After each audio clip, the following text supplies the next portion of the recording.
Shocking life and death emergencies.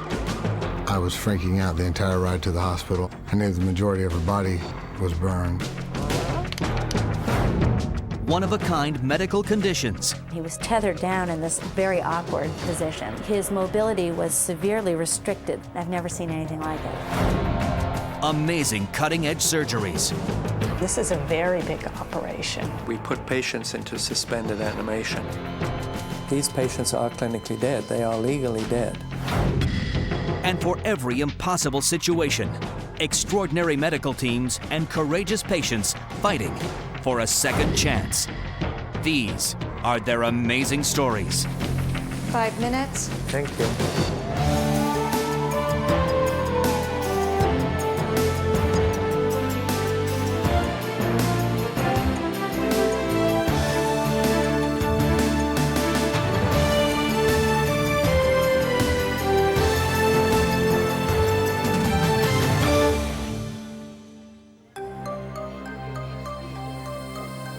The clock is ticking for 43-year-old Pamela Peterson.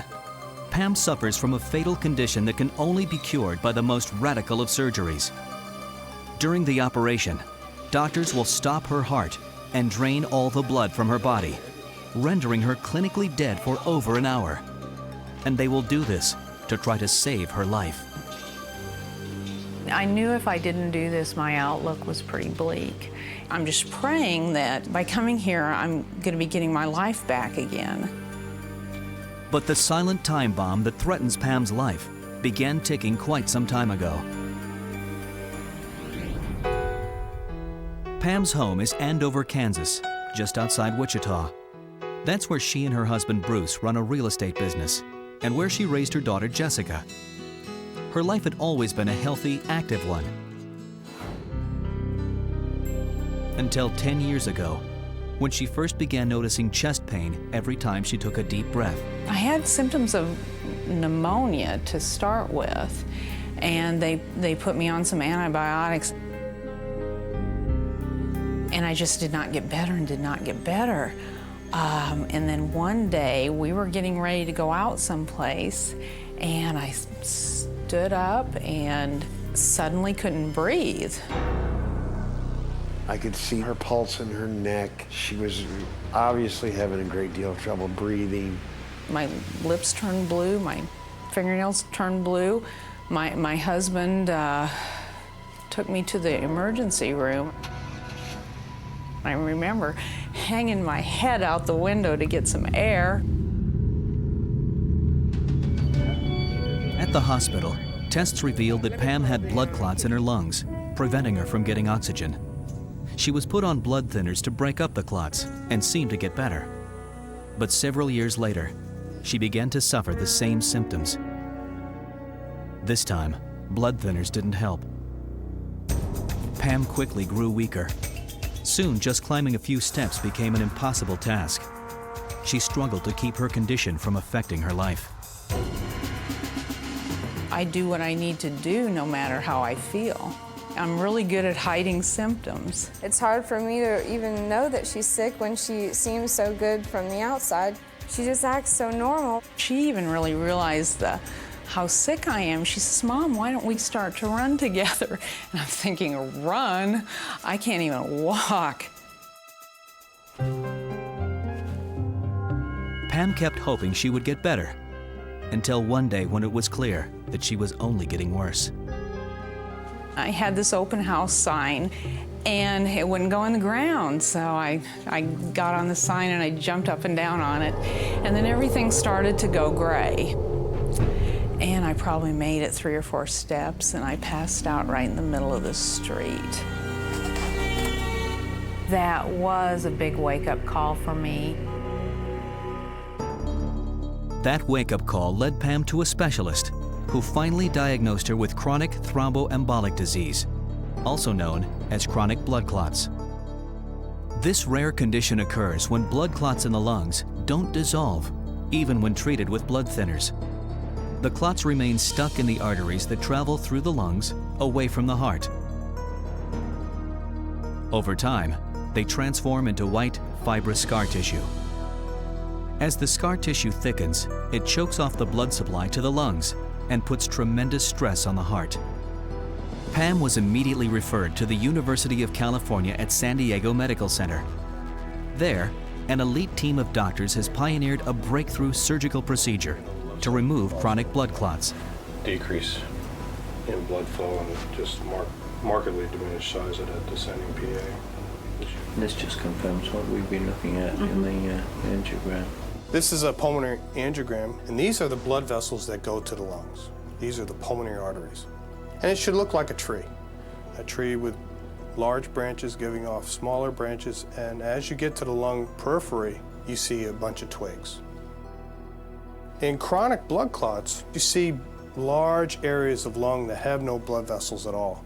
The branches, if you will, are completely gone.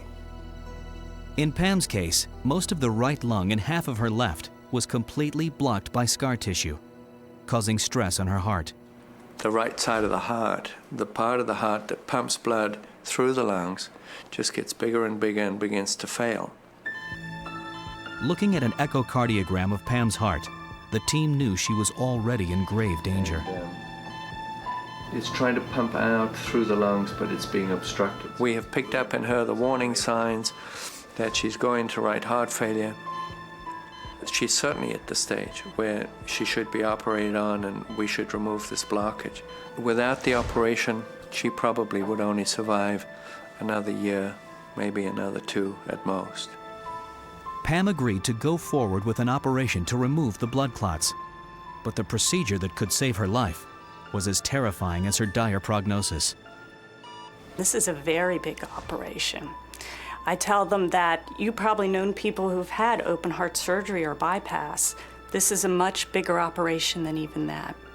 To remove the clots, doctors will have to drain all the blood from Pam's body and stop her heart for nearly an hour. These patients are clinically dead. They are legally dead. You may recall that movie Flatliners, and in that movie, I think they stopped the circulation for 2 or 3 minutes, and people went over to the other side, and then they came back again. Well, we stopped circulation completely for 20 minutes on each side, so that's a total of about 40 minutes, and sometimes longer.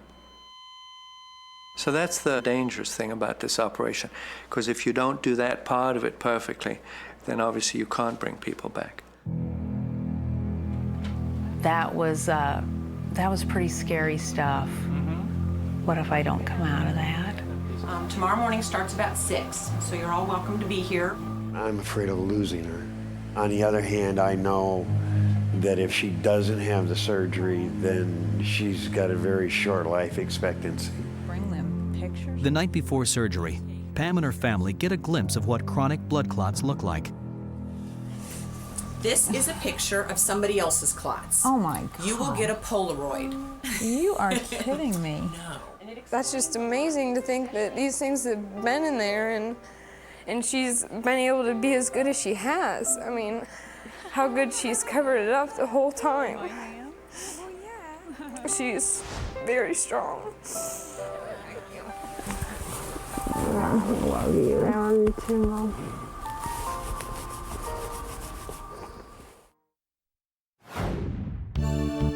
It's 6:35 a.m. at the UC San Diego Medical Center. Pam Peterson has a few moments with her family before undergoing surgery to remove the deadly blood clots deep inside her lungs. Saying goodbye to her as they were getting ready to roll her into the operating room, that was the moment I had been dreading the most. Her family knows that during the operation, doctors will put Pam in a state of clinical death for close to an hour. I'm terrified. I've never been as afraid as I am right now. Her strength is going to carry me through this, I think, rather than the other way around.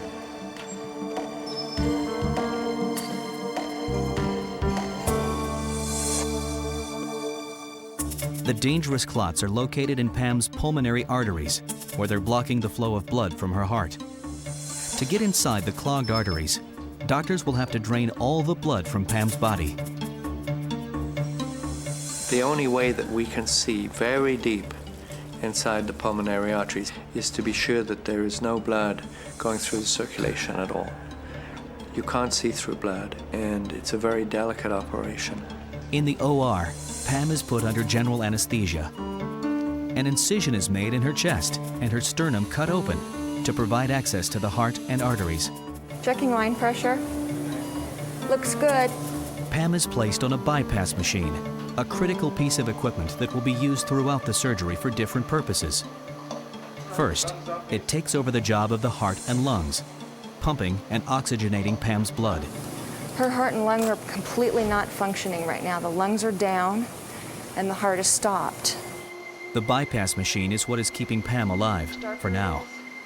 The machine also cools Pam's blood, so that every time it recirculates through her body, it is slowly lowering her temperature. We will go to about 20 to 21 degrees core temperature Celsius. That's about 68 degrees Fahrenheit, 30 degrees colder than normal. The goal is to protect Pam's vital organs by putting them in a state of hibernation, or suspended animation. Because they're so cold, we can stop the circulation for really quite prolonged periods, and then start it again without any organ damage. Her head has also been wrapped in an ice jacket to get her brain temperature even lower than her body. Without the cooling, Pam could suffer irreversible brain damage. It takes about an hour to bring Pam's core temperature down.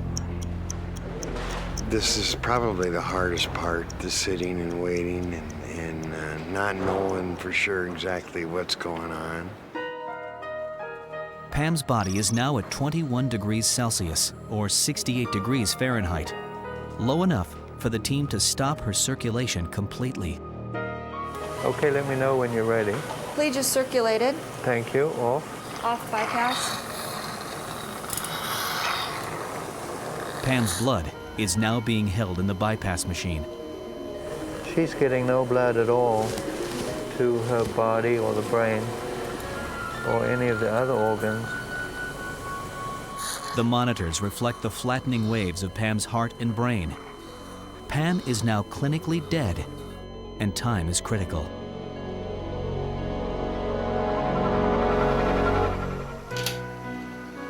Dr. Jameson has less than an hour to do the dangerous and intricate work of removing the clots. So we're making an incision in the right pulmonary artery. The pulmonary artery is less than 1 millimeter thick, or 1/20th of an inch. Dr. Jameson must be absolutely precise, or the incision could prove fatal. If we go too deep and go out the back, she probably would not survive that. And if we don't go deep enough, we won't get it all out. The thicknesses that make the difference are really microscopic. Working quickly, Dr. Jameson locates the clots, which over time have turned into white, fibrous scar tissue. He carefully separates and removes them from the artery wall. He finishes his work on the right side and sews up the incision. He now has only 20 minutes to complete the operation on the left lung. Dr. Jameson works against the clock as he tries to find the deeply hidden clots in the left pulmonary artery. It was a little more difficult on the left than the right to find the blockage. 5 minutes. Thank you.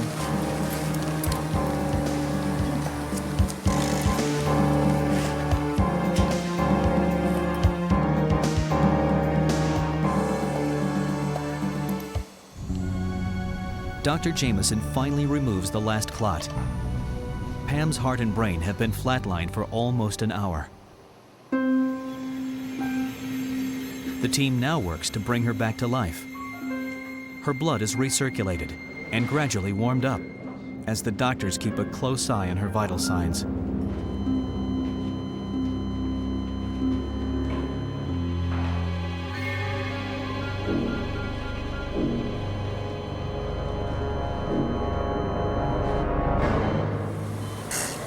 So her heart is beating again on its own. Now what we're waiting for is for her to warm up.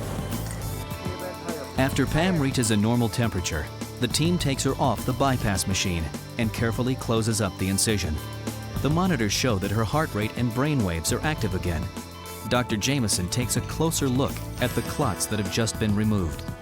Almost all the right lung was blocked. All this lower and side part of the left lung was blocked.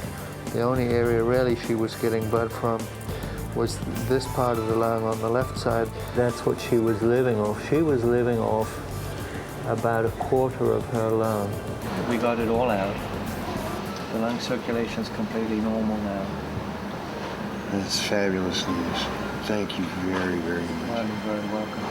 The moods are lighter than they were earlier. I think we're all feeling fairly confident.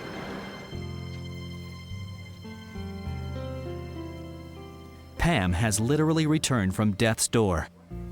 The doctors say she is cured, and there is little chance of the clots ever returning.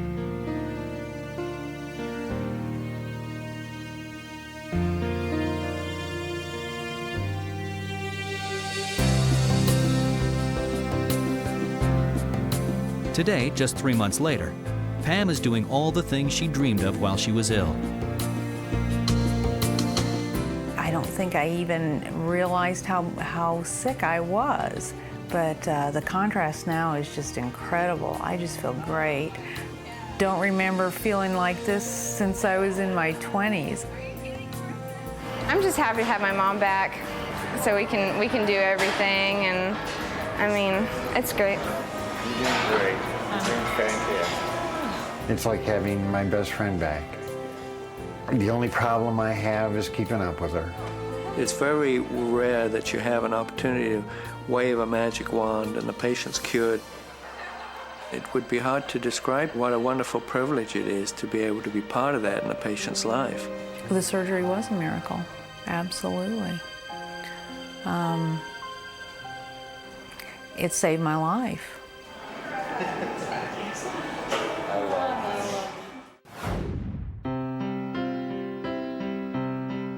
Identical twins Jenny and Sydney Cowan have always been inseparable. Even before they could talk, they created their own language. And since then, they've shared everything, from birthdays, to bunk beds, to the secrets that only a twin sister can understand. But a tragic accident would prove the bond between Jenny and Sydney ran even deeper than anyone had ever imagined. It started one day in early December 2002 at their home in Panama City, Florida. Their father, Will, was having trouble getting a fire started in the fireplace. He made the terrible mistake of trying to stoke the fire with some gasoline. A fireball leapt out and engulfed 6-year-old Jenny. I picked her up and rolled her. I was on top of her back, trying to smother her with my body and smother her with a blanket I had grabbed. Will frantically called 911, and paramedics were there in minutes. Her skin was actually sloughing off of her extremities and off her body. That was very grim, especially for somebody that small, that young. Jenny's twin sister witnessed the entire event. She saw glimpses of her sister with her skin hanging off of her. While Jenny was loaded into the ambulance, her 7-year-old brother Nick called their mother, who'd been shopping. Hello. He said, you need to go to the hospital because Jenny's been hurt. And he wouldn't tell me what exactly had happened. He was screaming, and I knew it was really bad. I was freaking out the entire ride to the hospital. I knew it was very bad. I knew the majority of her body was burned, but I didn't know what degree. Emergency room doctors found 3rd-degree burns over 80% of Jenny's body. She's going to need her fluids wide open, normal saline. The severity of her burns were life-threatening. Within 30 minutes of her arrival, I knew she was going to have to go to the burn unit. Jenny and her mother were airlifted by jet to the Children's Hospital in Birmingham, Alabama, where Dr. William Harden heads up the largest pediatric burn unit in the Southeast. We indeed determined that this was a very serious burn and one that carries a very high mortality rate associated with it. If you look in the statistics from the American Burn Association, about 50% of these patients will die. As Jenny clung to life, Sherry called home to check on her other children. Sydney kept asking, is Jenny dead? Is Jenny gonna die? And I could not answer to her. I've always tried to be honest with my children in terms that they would understand, but I just said, we just keep praying for her. We don't know right now. I hated myself, how I could allow such an easily avoidable mistake to happen. Fathers are meant to protect their children, and here I was hurting one of my little ones.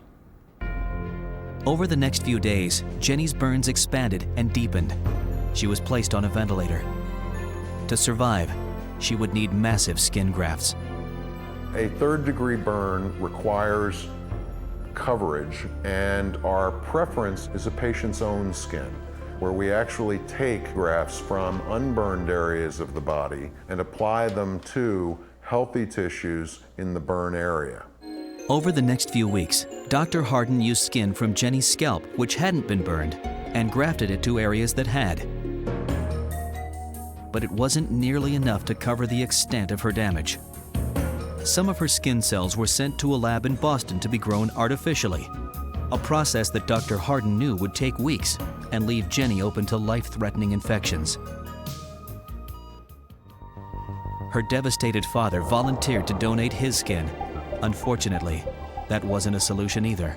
Because they're not genetically identical, even Dad's skin probably would be rejected and would not serve the purpose of permanent coverage.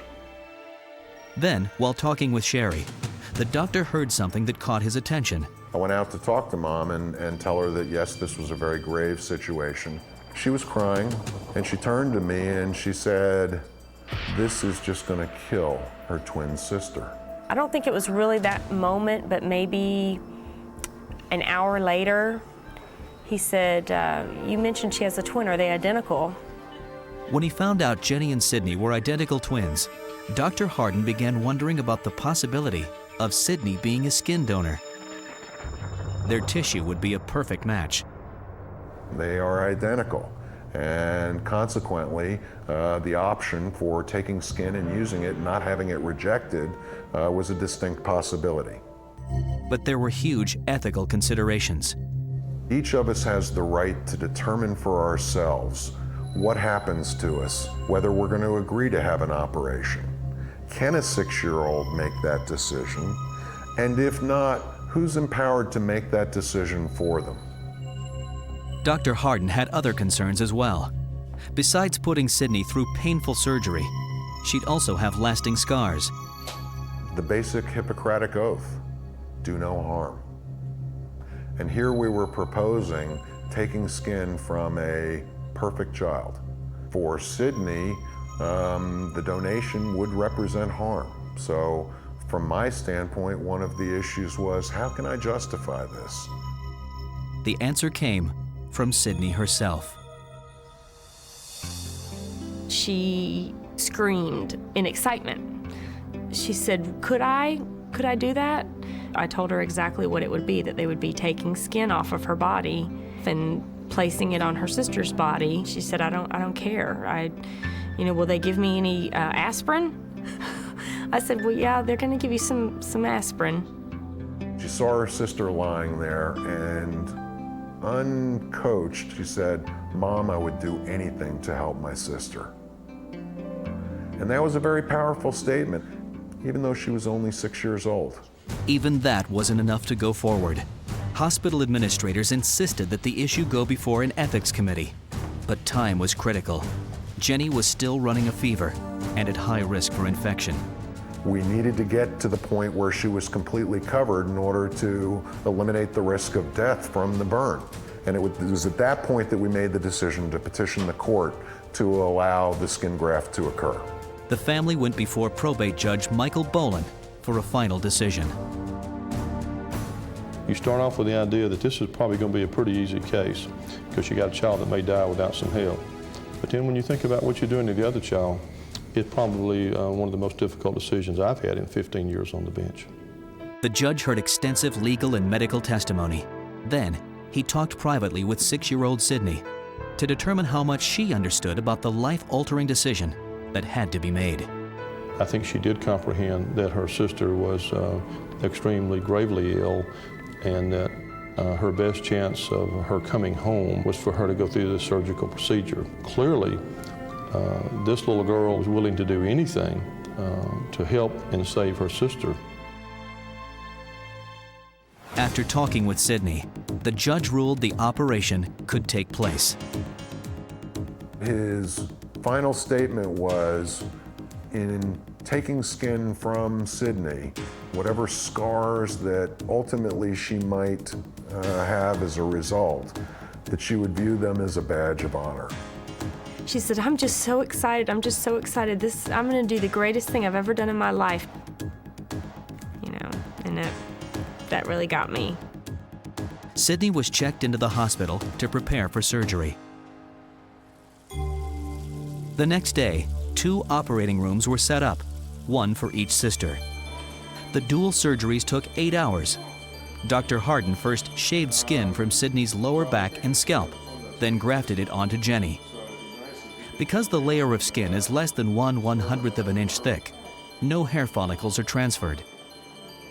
We used Sydney's skin to cover primarily Jennifer's lower extremities, the lower legs and her thighs, both front and back. We used Sydney's skin plus the cells that we had grown in Boston to provide complete coverage of that remaining 40% of the burn that had yet to be permanently covered. And we, after applying all of these elements of skin, we covered her up, dressed her, and took her back to the burn unit. When they woke up, the sisters begged to see each other. They were in neighboring hospital rooms, so they got to talk on the phone, and they got to, you know, they made little games out of it. And as soon as Sydney could get out of the bed, we laid her in a wagon and wheeled her over to see her sister for the first time. And the moment those two saw each other, it was magic. They both had the shaved heads with the stuff on it, and their eyes were just so lit up, and they just smiled, and they were so happy to be together. Sydney spent a week recuperating in the hospital, and the skin she gave her sister healed so well, Jenny was released 2 weeks later, nearly 2 months ahead of the normal schedule.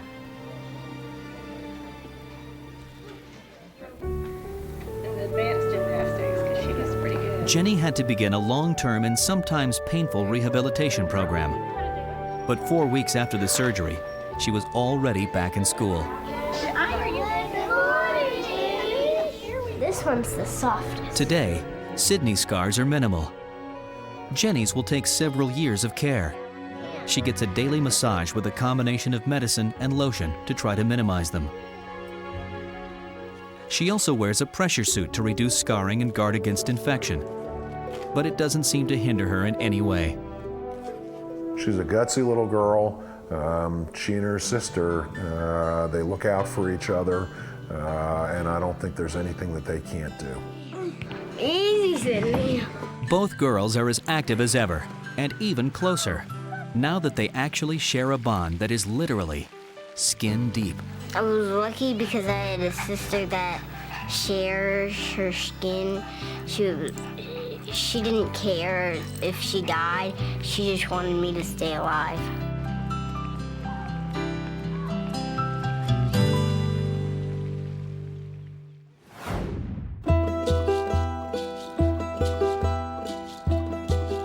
Guayaquil, Ecuador. The largest city in this South American country is home to 3 million people.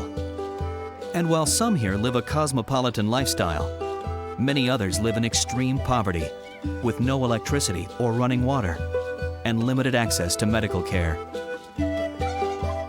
One of those people is 19-year-old Jose Zambrano, who shares this concrete block house with his extended family.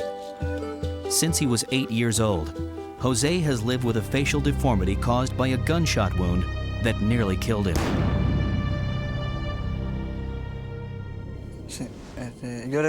We were going to our friend's house and just saw these men.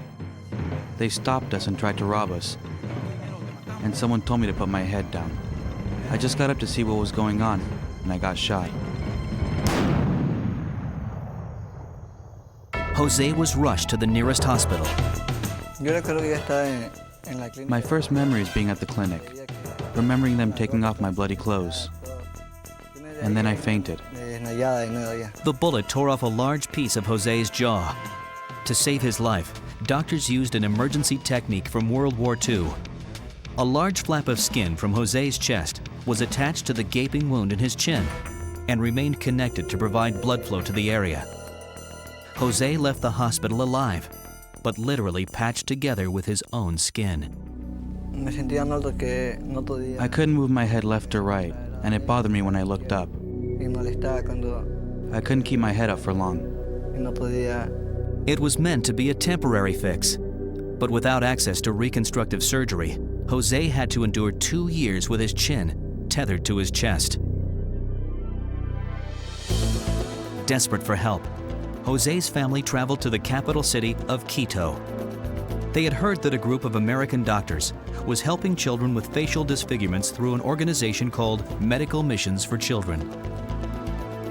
Our goal is to be able to provide medical and dental care to needy children all over the world.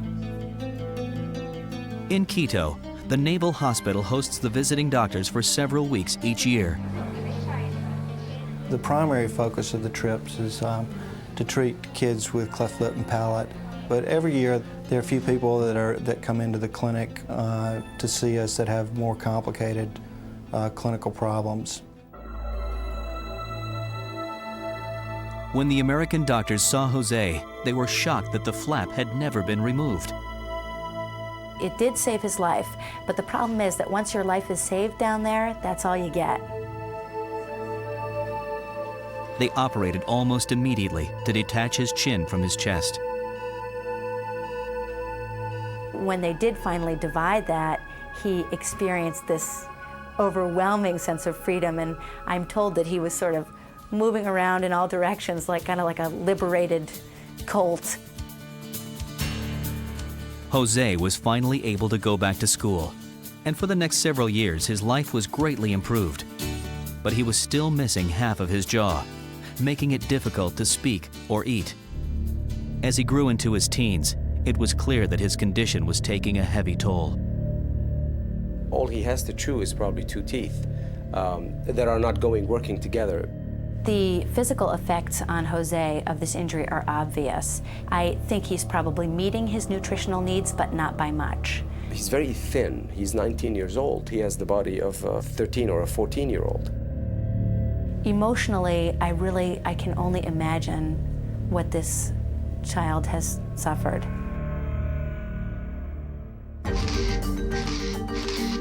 Dr. Hadlock, along with colleagues Drs. Cheney and Dahar, wanted to help Jose, but they knew the major reconstructive surgery he needed required high-tech equipment not available in Ecuador.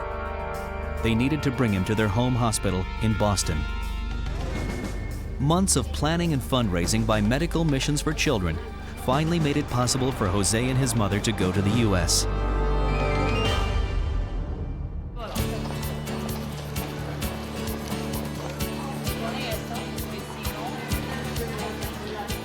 After traveling more than 3,000 miles, Jose finally reaches his destination, the Massachusetts Eye and Ear Infirmary.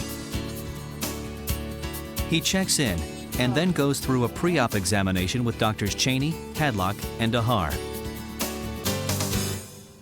It's going to be a much bigger gap once we reposition that properly. With the help of high-tech x-rays, the doctors review their plan for rebuilding the missing portion of Jose's jaw. He's got quite a bit of soft tissue injury from the gunshot wound, but I think it's enough to cover the reconstruction. The team explains to Jose that they will be using a piece of bone from his leg to repair his jaw. Robamos casi todo el hueso, okay? The fibula is a secondary bone in the lower leg not needed for weight bearing. The team will surgically remove part of this bone and then reshape it to replace the missing section of Jose's jaw. After the bone graft is placed, we'll be placing implants, dental implants, in order for that bone that is going to become his new jaw to be used as teeth, because ultimately that's what he needs. He needs teeth. Given the deformity that we're faced with, we certainly have our work cut out for us.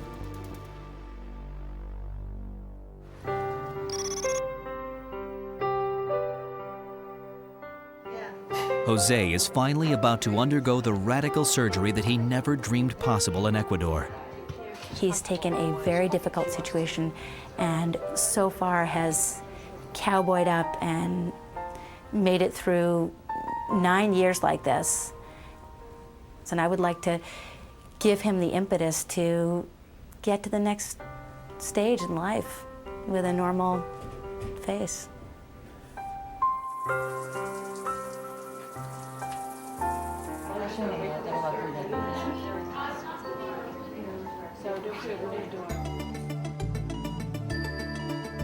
Dr. Hadlock begins the surgery with the delicate process of removing a section of bone and surrounding tissue from Jose's leg. Right now I'm just pulling the bone and soft tissue in preparation to actually take it out of the leg and bring it up to the head. Meanwhile, Dr. Cheney prepares the jaw area to receive the bone transplant by removing scar tissue and locating the blood vessels that will provide the transplant with blood. Awful lot of scar tissue, but you would expect that with this kind of injury. At a separate table, Doctors Hadlock and Cheney now work together to reshape the 3-inch section of leg bone. We'll be taking a straight bone, the fibula is a very straight bone, and we'll be turning it into an arch. The bone is actually cut into small segments and reassembled to mimic the shape of the lower jaw. So what we're doing now is contouring the bone. Metal plates are used to hold the pieces together.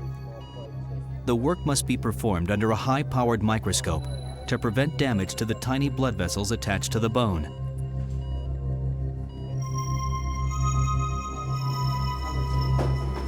Four hours into the surgery, the bone transplant is finally ready to be fitted into Jose's jaw. We're feeling good, and the contour up in this region looks just the way we want. This is the most critical stage of the surgery. The blood vessels of the transplanted tissue must be connected to the arteries and veins in Jose's neck. If this step is not done perfectly, the transplanted tissue will die, and the entire surgery will be a failure.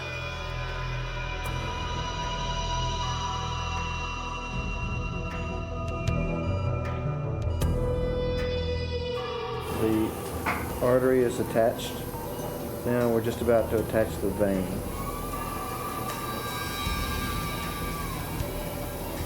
The artery and vein from the neck are now feeding this piece of tissue from the leg nicely, so we're in great shape so far. With the new bone in place, oral surgeons step in to insert titanium implants. These implants will require 3 to 6 months to grow into the bone before dentures can be attached to them. No, towards Dr. August. Yes, perfect. There is a good chance he'll be able to bite into an apple or bite a sandwich, but certainly he'll be able to eat better than he has been now. The implants completed, Doctors Cheney and Hadlock now work to close all the incisions. After 11 straight hours, an exhausted medical team emerges with good news for Jose's mother. The surgery was a success. Satisfechísimos. Okay? Gracias.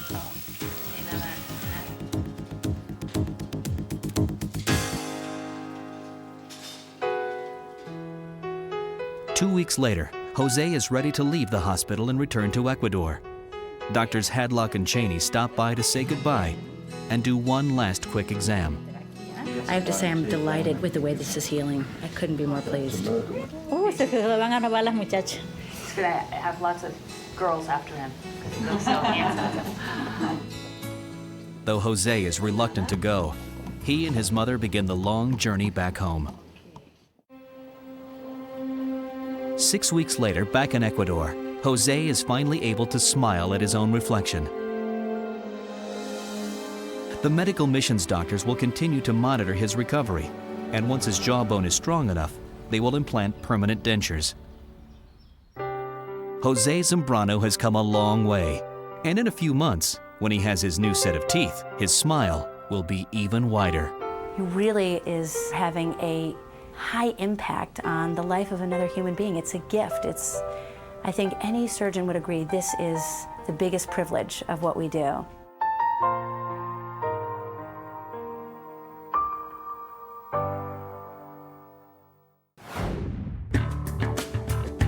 When I was 6, I have a picture from my birthday that I'm just like totally skin and bones.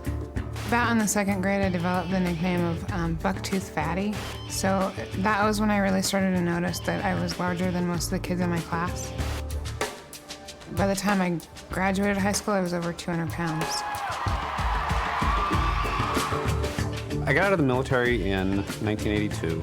I pretty much stopped being active at that time. Within probably about 6 months, I put on about 50, 60 pounds. Since then, it's been just kind of a gradual increase in weight over the years. Like millions of Americans, Jessica and Leo Lowe's have struggled with their weight. I present to you Mr. and Mrs. Leonard Lowe. When they were married in August of 2000, Leo weighed 348 pounds, Jessica 308. But this is Jessica and Leo today. Between them, they've lost 359 pounds. Oh, that's more than enough. It's phenomenal, the change that has occurred. Their journey to thinness began when they fell in love. I used to say that I would rather eat whatever I wanted and live a short life than have to watch what I eat. The thing that changed was actually having someone in my life that I wanted to share it with. I'll take the plates up. Both Jessica and Leo suffered from some common side effects of obesity. I was borderline diabetic. I had high blood pressure. I had weak ankles, weak knees. Sleep apnea to pretty severe where I had to use a breathing machine every night. Pain in my lower back that was chronic. A lot of health issues of being obese that can cause early death. Over the years, I've tried everything from the liquid diets, the Slim Fast, and all these different shakes. I did low fat and exercising. I did low calories. And every time you start a new diet, it's in the back of your mind that this has got to be the diet that works because I can't get any heavier. And then it doesn't work and you get heavier. Jessica and Leo finally decided they needed medical help. So they went to see Dr. David Simonowitz, an expert in gastric bypass surgery. Gastric bypass surgery was warranted in Jessica and Leo's case and in any case where the patient's morbidly obese with complications because there is no other treatment. And it is morbid, they will die. He explained that in the surgery, a small section of the stomach is formed into a pouch. It is, in effect, a new stomach. A piece of the small intestine is then pulled up and attached to the pouch, bypassing the old stomach, which is stapled shut. The normal person would have a stomach about the size of a quart of milk, and we will make the stomach this big, my index finger. After 3 months, the stomach will be the size of a hard-boiled egg, and it will stay roughly that size. This new, smaller stomach limits the intake of food, yet still creates a sense of being full. The result is rapid weight loss. But the surgery does have risks. There can be serious complications, and 1 in 200 patients die. But also, I knew that without the surgery, the death rate due to obesity was even a lot higher than that. Leo and Jessica decided the surgery was their only chance. They would do it together. They posed for pictures to remember what they looked like before the procedure. I weighed 387 pounds, and I wore a size 50 pants, so those were very tight. I probably should have been in about a 52 or 54. I was at 326 pounds. For pants, I wore 26-28, and for a shirt, I wore 30-32. To document the experience they were about to go through, they started a website with pictures and journals to share with others. January 10th. I am excited to start my journey and see how the other half lives. To be able to look into the mirror and like what I see. to not be the biggest person at every social function. On January 23, 2003, Jessica and Leo checked into Overlake Hospital in Bellevue, Washington. At 8:30 a.m., Jessica's operation began. After a 9-inch incision was made, the pouch was constructed and the bypass completed, all in about 45 minutes. After Jessica's surgery was done, Dr. Simonowitz came in and told me that everything had gone smoothly. They set any remaining fears I may have had at ease. Leo's surgery also went well, and 2 days later, they were both up and walking. They soon went home and began a liquid diet. After 10 days, they moved on to pureed foods, and suddenly the pounds were flying off. February 2003. The amount of weight we lost in the first few weeks was amazing. Watching the pounds and inches come off was very encouraging.